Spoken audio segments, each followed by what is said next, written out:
છું શિવ મહાપણ કથાનો પ્રારંભ કરું આપની સામે. એક અનુષ્ઠાન છે, ઉપાસના છે. કથા એક વ્રત છે. કથા એક ભગવાનની વાંગમય પૂજા છે. કથા આધ્યાત્મિક મોટિવેશન છે. જીવનમાં કેવી રીતે, કયા સમય કેવા નિર્ણયો લેવા જોઈએ, માણસે કઈ રીતે જીવવું જોઈએ. ધન સંપત્તિ વૈભવ આપણી પાસે હોય તો જ આપણે જીવી શકીએ, એ આપણો વહેમ છે. ધન સંપત્તિ વૈભવ જમીન જાગીર આપણી પાસે હોય તો જ આપણે મહાન બની શકીએ, એ આપણો સૌનો વહેમ છે. આપ શિવજીના જીવન ચરિત્રના જો, શિવજી પાસે રાજમહેલ છે? નથી. ભગવાન શંકરજી પાસે સોના ચાંદી હીરા મોતી છે? નથી. ભગવાન શિવજી બહુ જ મૂલ્યવાન કहीं વસ્ત્રો પહેર્યા છે? નથી પહેર્યા. તો શિવજી શ્રેષ્ઠ કેમ છે?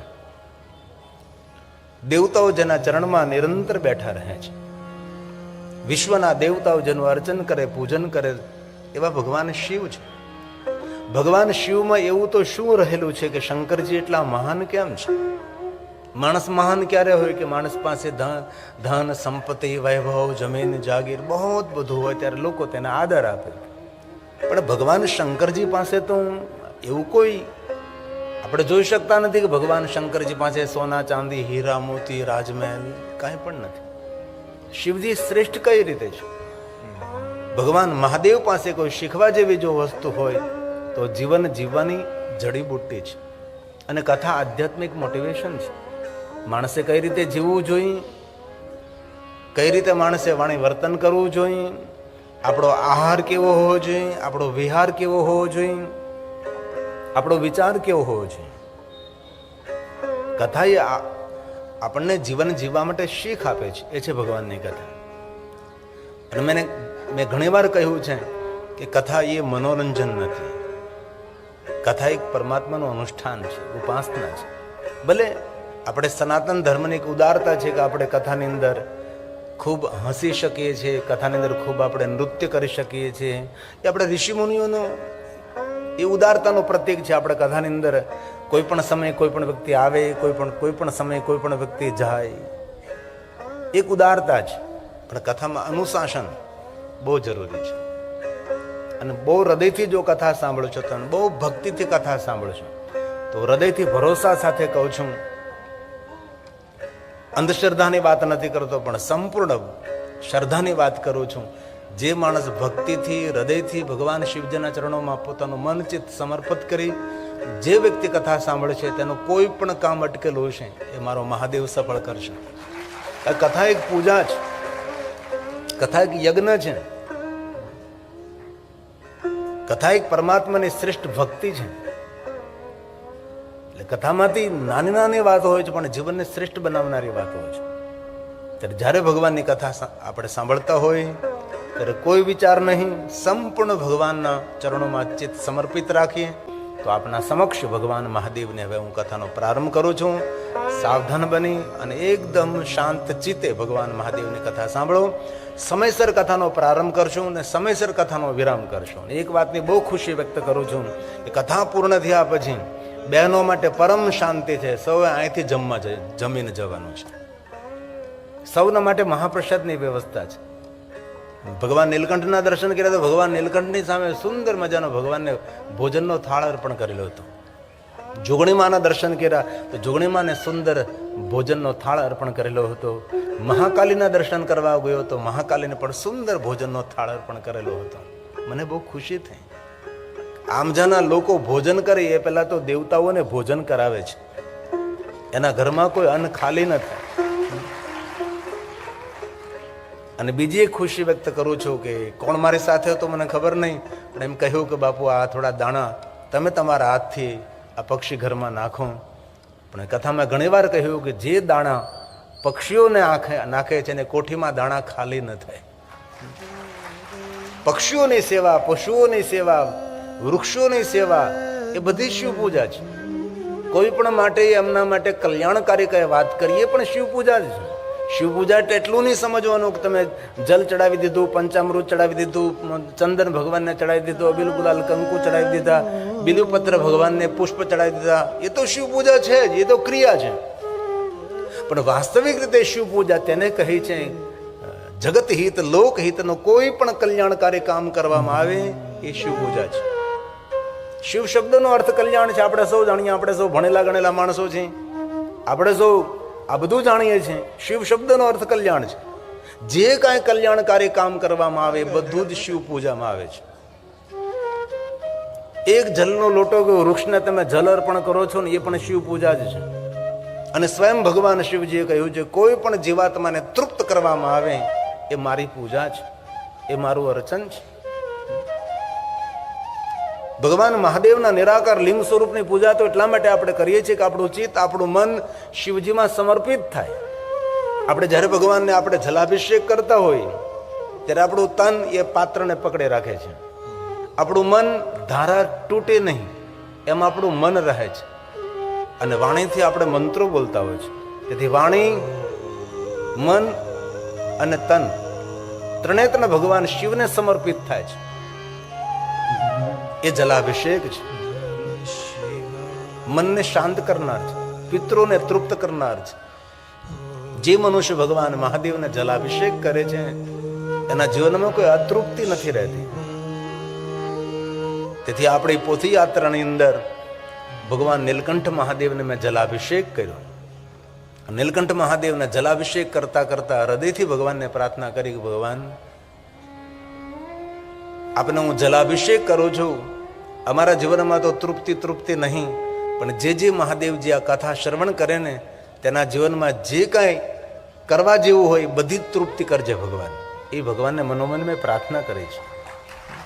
ભગવાન શિવજીને જલ ચડાવતા ચડાવતા આપ સૌ માટે એમાં અમારા માટે શિવ પૂજા છે. મહાદેવને જલાભિષેક કરતા કરતા શિવજીને કહ્યું બાબા જે ભાવથી ભક્તિથી કથાનું શ્રવણ કરે છે, કથામાં નાનામાં નાની જેને સેવા કરી હોય છે. આપણે સૌ જાણીએ છીએ એકલી પૈસાથી કથા ન થાય. આમાં અનેક ભાઈઓ બહેનો સહકાર લેવો પડે. અલગ અલગ સૌ સેવા સ્વીકારે. કોઈ ભોજન વ્યવસ્થાની સેવા સ્વીકારી હોય, કોઈ આ બધી મંડપની વ્યવસ્થાની સેવા સ્વીકારી હોય. પણ જેને જેને આ કથા આયોજનમાં જે પ્રકારની સેવા મળી એ સેવા સ્વીકારી હોય એવા નામી અનામી સ્વયંસેવકોને મેં હૃદયથી પ્રણામ કરું છું. આપ સૌની સેવાને હું બિરદાવું છું, કારણ કે સૌના નામ મારી પાસે ન હોય. પહેલો દિવસ છે એટલો પરિચય પણ સૌનો ન હોઈ શકે. આપ સૌ જાણો છો, પણ ભગવાન મહાદેવજી સૌને જાણે છે. ભગવાન મહાદેવજી સૌની માનસિકતા જાણે છે. અને ક્યારેય કોઈનું અહીંથી નામ ન લેવાય તો માઠું ન લગાડવું. અરે નામમાં શું રહેલું છે? અરે નામમાં શું રહેલું છે? ગુલાબને કોઈ પણ નામથી બોલાવો, ખુશ્બુ તો તેની તે જ છે ને. ગુલાબને કોઈ પણ નામથી બોલાવો, ખુશ્બુ તો તેની તે છે. તેથી આપણું કોઈ નામ લે, આપણે કોઈ પ્રશંસા કરે એવી અપેક્ષા નહીં રાખતા. બસ હું ભગવાન શિવજીની સેવામાં સમર્પિત થયો છું. જે મારા ગામની અંદર સુંદર અને ભવ્ય દિવ્ય શિવ મહાપણ કથાનું આયોજન થયું છે, હું સ્વતંત્ર રીતે તો એટલું મોટું આયોજન ન કરી શકું, પણ જે પુણ્યવાનો દ્વારા આયોજન થયું છે આયોજનમાં થોડી હું સેવા આપું. અને બહુ દિલથી હૃદયથી કહું છું, નાનકડી કોઈ સેવા કરશે ને આ કથાની અંદર એમને પણ કથા આયોજન કરવાનું જ પુણ્ય પર ભગવાન અર્પણ કરે છે. એમાં કોઈ શંકા નહીં. સત્યમ ન સંશય, इसमें કોઈ સંશય નહીં. આદરથી અને ભક્તિથી ભગવાનની કથાનું શ્રવણ કરું. કથાનો પ્રારંભ કરું એ પહેલા 1 મિનિટ માટે મંગલ ભવનમ અમંગલહારી ઉમા સહિત જેહી જપત પુરારી. આ રામચરિત માનસની ચોપાઈ છે. સુંદર તેનો મહિમા છે. એક વાર બોલીને 3 વાર ભગવાન નારાયણને યાદ કરવાનો મહિમા છે. જે કોઈ મનુષ્ય સવારે ઉઠીને ઘરથી બહાર નીકળે છે, યાત્રાનો પ્રારંભ કરે છે, ઓફિસ ખોલે છે, દુકાન ખોલે છે, રાત્રે સૂવે છે, કોઈ પણ સમય 1 વાર બોલીને 3 વાર ભગવાન નારાયણને યાદ કરવા, હંમેશા આપણું મંગલ રહેશે. કથાની યાદ સ્વરૂપે આ ચોપાઈ કંઠસ્થ કરવાની છે. જેને જેને કંઠસ્થ છે તેમને ખૂબ મારા હૃદયથી પ્રણામ છે. કઠિન નથી, બહુ સરળ છે. મંગલ ભવન અમંગલહારી ઉમા સહિત જેહી જપત પુરારી. ઉમાની સાથે જે મહાદેવજી યાદ કરે છે એવા શ્રી હરિ ભગવાન વિષ્ણુજી, અમારા સૌનું મંગલ કરો, અમારા સૌનું કલ્યાણ કરો એવો ભાવ પ્રગટ કરેલો છે. મંગલ ભવન અમંગલહારી ઉમા સહિત જેહી જપત પુરારી. 4 વ્હીલ સ્ટાર્ટ કરો, 2 વ્હીલ સ્ટાર્ટ કરો, કોઈ પણ યાત્રાનો પ્રારંભ કરો, આટલું જરૂર યાદ રાખો. હું મારા નિવાસ સ્થાનેથી જ્યારે નીકળતો હતો ત્યારે પહેલા બોલીને નીકળો, અને જેટલા મારા મહાદેવના ભક્તો છે તેને સૌને આ ચોપાઈ કંઠસ્થ છે. આમાં પણ ઘણા ભગવાન મહાદેવની કથાનું શ્રવણ કરતા હશે. મને વાત કરી શિકાગોની. શિકાગોમાં મેં મહાદેવની કથા લગભગ 2 કે 3 કથા કરી છે શિકાગોની અંદર.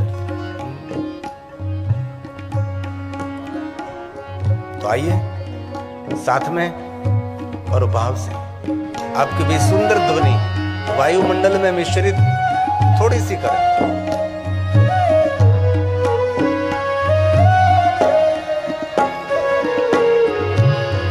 मंगल भवन अमंगल हारी उमा सहित जे जगत पुरारी. मंगल भवन अमंगल हारी उमा सहित जे जगत पुरारी. गईकाले સૌને કંઠસ્થ કરાવીને આવ્યો છું હિંમતનગરની અંદર. હિંમતનગરની કથાના આયોજક અમેરિકા નિવાસી જ હતા. મહેશભાઈ શંકરલાલ પ્રજાપતિ, શ્રી દક્ષાબેન મહેશકુમાર પ્રજાપતિ, શ્રી મિલિંદ મહેશકુમાર પ્રજાપતિ. આ મિલિંદને ઉર્ફે ભોલો કે હું અહીંયા ભોલો જ કહેતો હતો. બહુ ડાયા માણસો હતા. અમેરિકા રહેતા, તેમનો વતનનો પ્રેમ, તેની કર્મભૂમિ અમેરિકા, પણ પોતાના વતન તરફનો પ્રેમ. દિવ્ય ભવ્ય શિવ કથાનું આયોજન કર્યું, ખૂબ આનંદ કર્યો. મેં છેલ્લે દિવસે એ ચોપાઈ બોલાવી તો સૌને કંઠસ્થ હતી. એટલે તમે આજથી તૈયારી કરજો. અત્યારે તો કેટલું સરળ છે, મોબાઈલમાં લખી શકીએ, મોબાઈલમાં રેકોર્ડિંગ કરી શકીએ, અને જેને યાદ શક્તિ યાદ પણ રાખી શકે છે. ગઈકાલે જ મેં લગભગ 1:30 વાગે કથા વિરામ કરી. ત્યાર પછી સાંજે હું અહીંયા આમજાની અંદર આવ્યો, સૌ મળ્યા, મને ખૂબ આનંદ થયો. અને આજે આ કથાનો પ્રારંભ થયો. આપણી કથા 30 તારીખે પૂર્ણ થશે અને 31 તારીખે ફરી કથાનો પ્રારંભ થશે. બોલવું સાંભળવું સહેલું લાગે, બાકી એટલું સરળ નથી. તો આશા રાખું છું શિવ કથાને યાદ સ્વરૂપે આ એક ચોપાઈ મુખપાઠ કરજો. જરૂર જીવનમાં કોઈને કોઈ અંશે તમને લાભ થશે. મારો અનુભવ છે. भाव से और साथ में आवाज निकालिए आप सभी.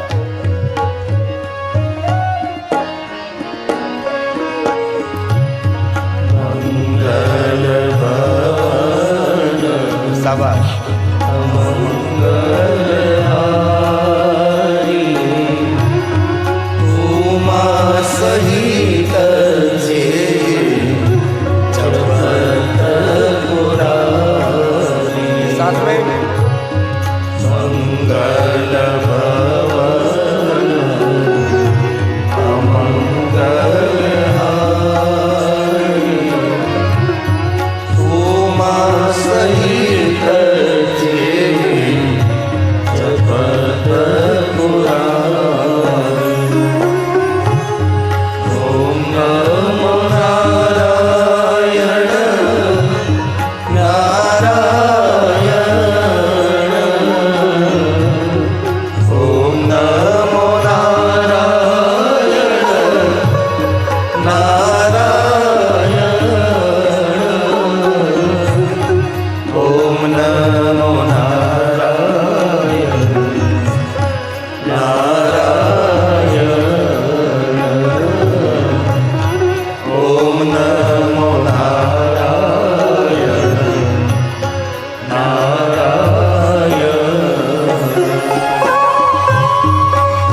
ઓમ નમો નારાયણ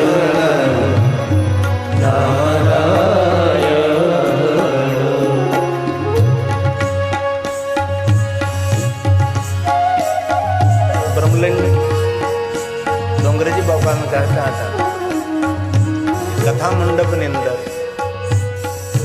એક વાર કોઈ ઈશ્વરનું નામ લે છે, એકંબા કોટી ગુણિતમ, એક વાર યાદ કરવાથી 1 કરોડ વાર યાદ કરવાનું ફલ પ્રાપ્ત થાય. કથા એ કલ્પ વૃક્ષ છે, જે કાંઈ કલ્પના કરો ને સમય સમયમાં સાકાર થવા લાગે, એટલે સારી કલ્પના કરવી. કથા એ કામ ધ્યેયનું છે, જે કાંઈ મનમાં કામના કરશો અવસર આવતા એ કામના પૂર્ણ થવા લાગશે. તેથી સારું વિચારીએ, સારું બોલીએ, સારી કલ્પનાઓ કરીએ અને સારી કામનાઓ કરીએ, જેથી કરીને આપણું પણ સારું થાય અને સૌનું પણ સારું થાય. બ્રહ્મલિન ડોંગરેજી બાપાની કથામાં મેં સાંભળેલું, અત્યારે તમે જે જોવો છો આમાં ઘણા વડીલોને તેનો લાભ મળ્યો છે. બ્રહ્મલિન ડોંગરેજી બાપાની ઘણા કેટલાય કથા સાંભળી. કોઈ વડીલો મોટી ઉંમર ના હોય તેને સાંભળ્યો હોય, શાબાશ શાબાશ. જે મોટી ઉંમર ના હોય તેને સાંભળ્યા હોય છે. એમ કહેતા હતા કે જ્યારે આપણે કથા સાંભળતા હોય ને ત્યારે આપણું એક એક રૂવાડું તીર્થ બને. આ બાપજીના શબ્દો શિવપુરાણમાં તો છે જ, આ તો મહાપુરુષના શબ્દો આપના સુધી પહોંચાડવાનો પ્રયાસ. હું તો મધ્યસ્થી છું, હું એક ટીચર છું, એક શિક્ષક છું. આ જે કાંઈ તમારી સામે હું કહીશ, જે કાંઈ બોલીશ એ ભગવાન મહર્ષિ વેદવ્યાસનો પ્રસાદ છે. આચાર્યો પાસે જે મેં ભણ્યા અને જે મેં શીખ્યા છે, અને જે શિવ મહાપુરાણ ગ્રંથમાં ભગવાન મહર્ષિ વેદવ્યાસજીએ કહ્યું છે એ જ હું કહેવાનો પ્રયાસ કરીશ. અને જે કાંઈ કહીશ સર્વ સિદ્ધાંત નિષ્પન્નમ, સિદ્ધાંત સાથે કહીશ. તમારા મનને, તમારા ચિત્તને ભ્રમિત કરવા માટે નહીં, કોઈ અંધશ્રદ્ધા ફેલાવવા માટે નહીં. જે કાંઈ કહીશ એ આપણા જીવનના ઉપયોગી વાતને કહીશ. એક એક રક્તકણ આપણો ગંગા તુલ્ય બને જ્યારે આપણે ભગવાનની કથા સાંભળતા હોય છે. પહેલે દિવસે એ આપણને બહુ વર્તાય નહીં, કારણ કે પહેલે દિવસે આપણે કથામાં બેઠા હોય, પણ 7 દિવસ કે 9 દિવસ કથાનું શ્રવણ કર્યા બાદ તમે તમારી જાતને અનુભવ કરી શકો છો. કાંઈક જીવનમાં કંઈક નવું થઈ રહ્યું છે, કાંઈ નવો અહેસાસ છે, કાંઈ નવો અનુભવ છે. પણ જે ચિત્તથી, હૃદયથી, ભક્તિથી કથા સાંભળે તેમના માટે છે. તો આइए और 1 मिनट महादेव को याद करेंगे. ताली महादेव ने वाले, शाबाश.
મહર્ષિ ભગવાન વેદ વ્યાસ રચિત શિવ મહાપુરાણ અંતર્ગત 7 સંહિતા 24,000 શ્લોક, દેવલિપિ દેવભાષા સંસ્કૃતમાં છે, આપણી માતૃભાષા ગુજરાતી છે, આપણા દેશની રાષ્ટ્રભાષા હિન્દી છે. આ ગ્રંથને સમજવાનો આપણે પ્રયાસ કરીશું. આ ગ્રંથનું ગાયન મહર્ષિ ભગવાન વેદવ્યાસજીના સદશિષ્ય અને મહાદેવના પરમ ભક્ત સૂત પુરાણજીએ પ્રયાગ તીર્થમાં કર્યું છે, જ્યાં મહાકુંભનો પ્રારંભ થઈ ચૂક્યો છે. પ્રયાગ તીર્થ એટલે દરેક તીર્થોનો રાજા છે.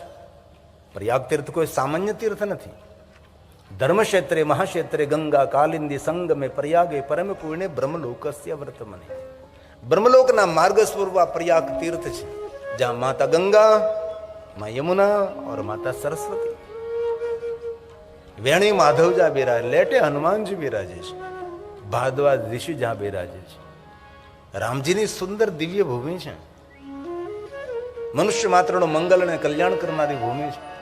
શૌનક આદિ મહાત્મા અને સૂત પુરાણનો સુંદર સંવાદ છે. યાજ્ઞવલ્ક મહારાજ और भारद्वाज जी का सुंदर संवाद रामचरित मानस भगवान राम जी ની કથાનું ગાયન થયેલું એ પ્રયાગ તીર્થ છે. આમાંથી ઘણા ભાઈઓ બહેનો એ પ્રયાગ તીર્થની યાત્રા કરી છે. કથામાં પહેલે દિવસે પૂછવાનો પ્રારંભ કરું છું, કેટલા લોકો પ્રયાગ તીર્થ ગયા છે? થોડાક જ આમનામ જ પૂરું કરવું છે આપણે. ભારત દેશની અંદર કેટલા તીર્થો છે, દરેક તીર્થોની ઉર્જા અલગ અલગ હોય છે. હમણાં એક છોકરો ઇંગ્લેન્ડથી આવેલો, તો મને કહ્યું કે હું ભારતનું દર્શન કરવા આવ્યો છું. પ્રદેશનો દીકરો, પરદેશમાં જન્મેલો, ભારત દેશની એને કંઈ ખબર નહીં, રૂપરેખાની શું ખબર હોય ન ખબર હોય. તો મેં વળીને પૂછ્યું, પરિવારનો છોકરો હતો એટલે આપણા શિવ ભક્તનો દીકરો, એટલે પૂછ્યું તો ભારતનું દર્શન કરવા આવ્યો છે, તો ભારતનું દર્શન કરવા ક્યાં તું જવાનો છે? તો કે ગોવા. આ કોઈ ભારતનું દર્શન છે? હે, ભારત દેશનું દર્શન કરવું હોય તો ભારત દેશના 4 ધામની યાત્રા કરો અને 12 જ્યોતિર્લિંગની યાત્રા કરો, એટલે પૂરા ભારતનું દર્શન થઈ જાય. 4 ધામ. આમાં ઘણાને 4 ધામ નહીં ખબર નહીં હોય કે 4 ધામ ક્યાં છે.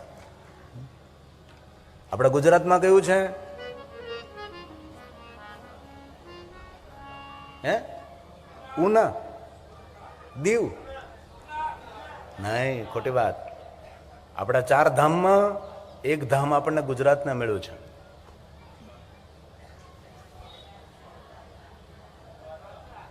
શાબાશ. કોને કીધું? દ્વારકા. શાબાશ. શું નામ છે તમારું? બાપાનું નામ શું છે? મોહન બાપા. ખૂબ તાલી વડે મોહન બાપાને વધાવ્યા આપણે. શાબાશ. આ વડીલો પાસે છે.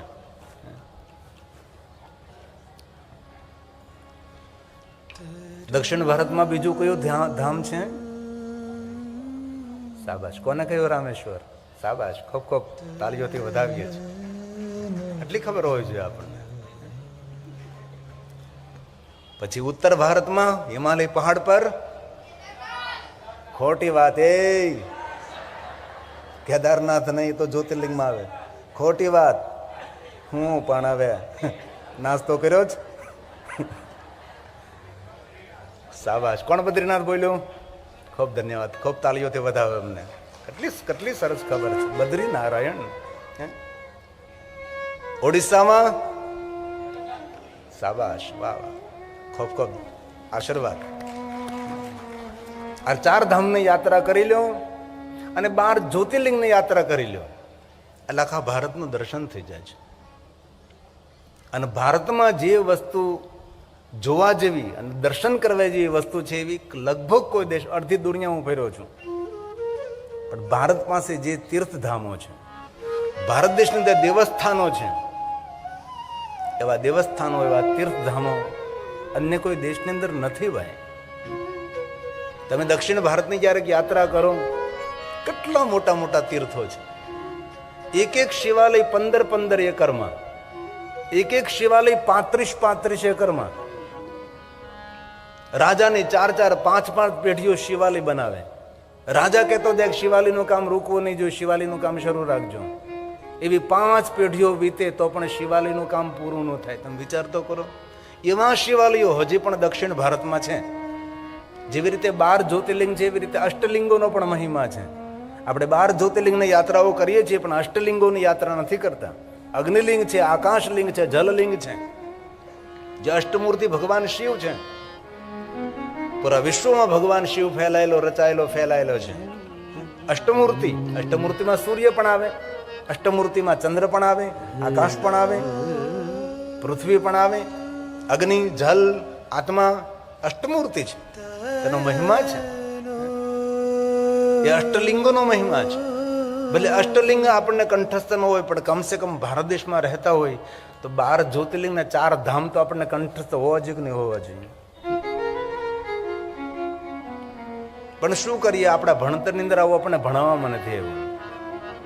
જો સ્કૂલમાં આપણને ભણાવ્યું હોત કે એટલું તો તમારે કંઠસ્થ કરવાનું છે, એટલું તો ઘણા શિક્ષકો, ડાયા શિક્ષકો હોય છે, પોતાના છોકરાઓને વિશેષ પ્રકારે શિક્ષણ આપે છે.